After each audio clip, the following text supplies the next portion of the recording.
the kind of data that we're using, we have the voted expenditure, of course, data that has been approved, and we have where the appropriations as well and expenditure not voted as a compriser charge on government, e.g. debt repayment. What kind of data are we working with for this particular interview?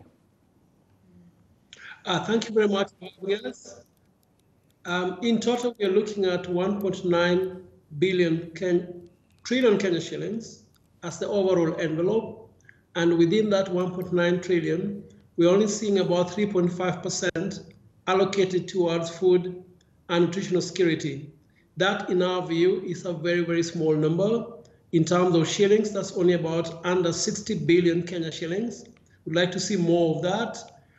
You mentioned in your opening statement that there's some expenditure on the counties. We'd like to see about half of the conditional cash transfers to the county allocated towards food, specifically to make us more food secure. So in overall terms, we're looking at 3%, 3.5% out of 1.9 trillion shillings. And of that, we want to see more expenditure. Right now, Layla, of course, is leading the Route to Food initiative. And Layla, I'll just ask you this. So aside from all the rest, livestock, crop development, agriculture, FNX, the food and national security expenditure vote was highest, 2017-2018, but still not where we intended to be. But we'd like to hear from you. The rationale from the public is pretty clear. But what about the Route to Food initiative? How had you intended that this would all play out, even as we scale up this funding?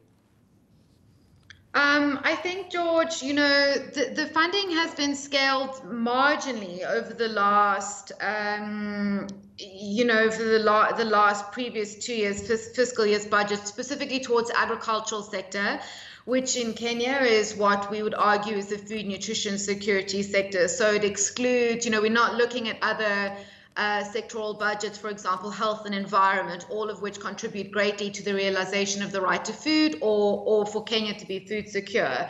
I think when we're looking at scaling up or we're looking at the allocations of the data that Alex has just mentioned to you now, you know, we are working towards the ultimate target of 10%, which is the Maputo Declaration target of national government revenues to be allocated to the agriculture sector. I think by and large, what we can say from this Route to Food initiative perspective is that the policies and programs and corresponding budget allocations do not effectively respond to the problem. So if I can describe that or unpack that a bit, we have agriculture, you know, on one hand, imagine that to be one pillar, and we have food and nutrition security on the other. And the model that we're pursuing as a country at the moment is this agriculture sector is becoming increasingly commercialized, increasingly privatized, increasingly upscaled. And that's not responding to this problem, which is household food security or chronic food insecurity for 25%, approximately 10 million Kenyans on a regular basis. So we're really needing to look at budget allocations that support policies that are looking at a feed thyself first approach. We're looking at, you know, scaling up subsistence farming, I would believe, organic inputs. We're looking at local production and local supply using family farming systems. And I say this not because I argue that a large-scale agricultural model is necessarily bad. It plays a role in terms of economic growth for the country, but it is not a single bullet solution to a much more complex issue, which is household food and nutrition insecurity, which is really what we're trying to tackle. And at the moment, those two are being conflated, which is problematic. Right. Layla, at that particular point, I would like to bring in Alex as well, because within the data consolidation, we have two issues. Number one, we've been talking about the Big Four agenda, but it's become pretty clear that even as much as we have sectors allocated within the Big Four enablers, it's not particular to food and nutritional security. So let's talk about that, Alex. Just give us that bit on redirecting savings, but very deliberately. Yeah, that's a very good point you raised. We actually see the Big Four being currently a very large slogan. Within the Big Four, the specific allocations of food are very, very, very small, not enough. And we're seeing a lot of money allocated to the other pillars of the Big Four, specifically manufacturing and healthcare, as well as affordable housing.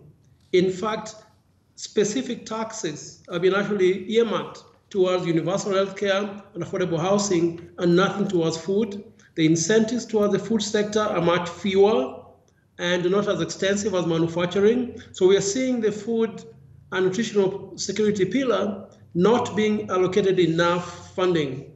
And over time, we have the famous statement from the minister that 460 billion shillings was allocated to the big four. In actual fact, that includes something called enablers.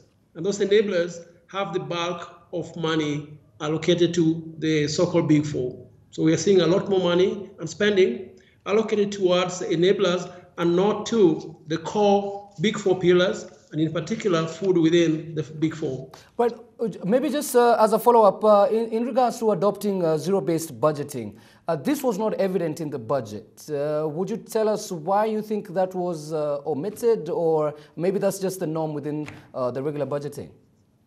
Yeah, that's a very good question. Typically, when you do zero-based budgeting, you start from a blank piece of paper saying, what kind of policies do we need? Where do we need to spend money on? And you literally start from scratch.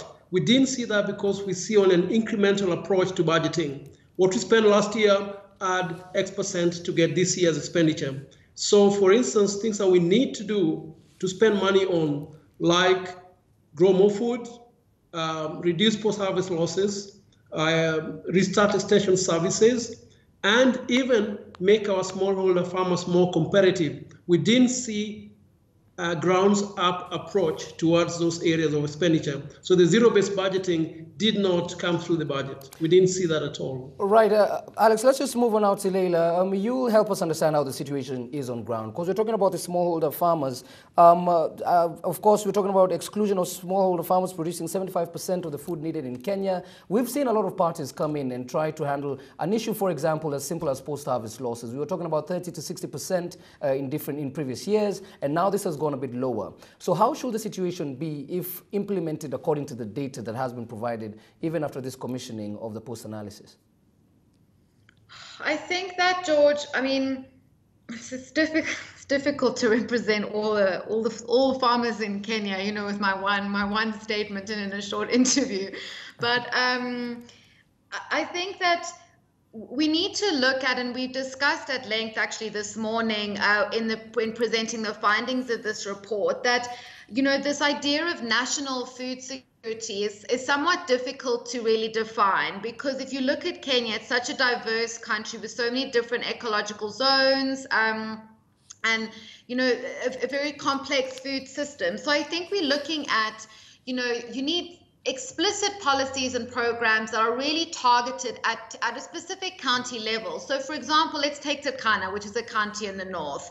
If Turkana is primarily a pastoral county, you know, what does food security, or what do food security interventions and corresponding budget allocations look like in Turkana? I think we lack the requisite data at such a disaggregated level in order to be able to say, look, this is food security in Turkana. This is what it is in Marsabit. This is what it looks like in Wajir. And then what are the institutions that we need to support in order to be able to produce food or rear cattle or livestock? And what kind of value addition mechanisms or systems do we want in place in order to be able to deliver a market or product that we could then sell, you know, within a domestic market? And if we can create a market for smallholder farmers or pastoralists, you know, that's then also solving this issue of food security, which is not only about production, it's actually about access. And are people earning enough income to be able to afford food for their family's table?